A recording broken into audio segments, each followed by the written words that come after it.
Ahoy there. I'm out in the garage doing some brake work on the Suburban Yukon behind me, and I thought of some stuff I wanted to talk about, so let's go over to the bench. I think these brakes are a great example talking about a difference between a job that's done and a job that's done well, or a job that's done right. So this is completely frozen up on this slide. It's all rusty, it's all corroded. This does not move back and forth nearly as well as it ought to. So you could absolutely just pound these things off here. Knock these old slides off. Slap some new slides on.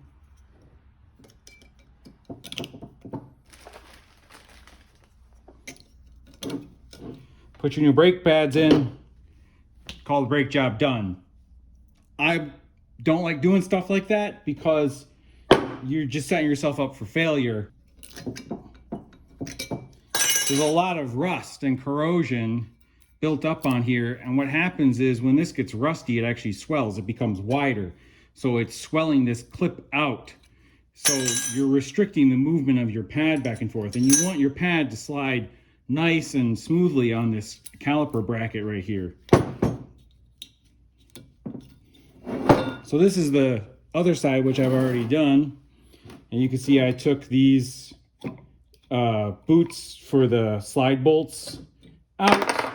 I replaced them, and I took the pieces out that the slide bolt goes into, and I replaced that as well. So that's all brand new in there. It slides back and forth in there real nice. I took the old clips off.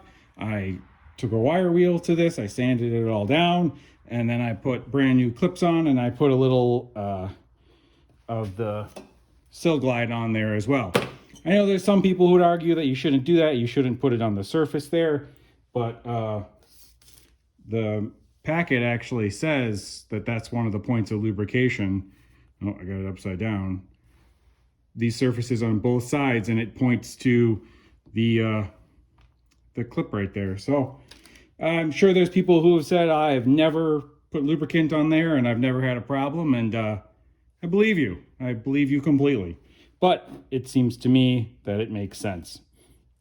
Another thing I noticed with this one when I took it off, this was oriented like that. That was oriented like that. And you can actually see that the screecher right there was actually hitting right there. Look at that. So that was holding it up as well. So when I put the new ones together, I made sure that the screecher went on the deep side, not on the shallow side there, so as not to hit anything. So previous guy who did that didn't do the best job with it, and that's why these are, even though there's tons of pad life left there, they're shot. Rotors are warped and everything.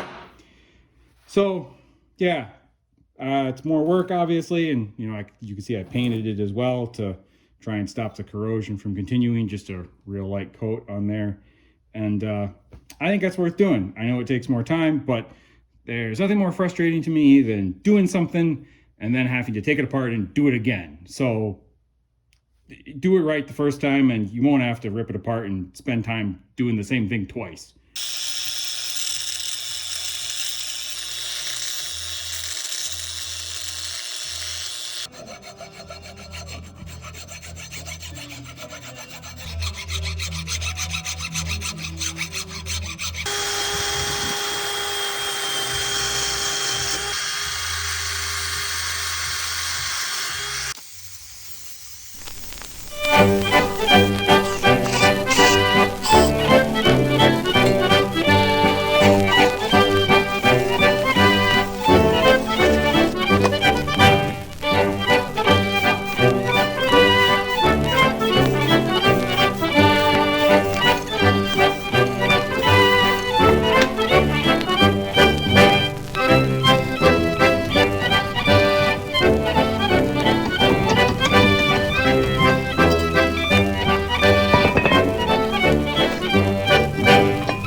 Well, I thought I was done, but yeah, thanks for sticking around to the end. I did think of one more thing.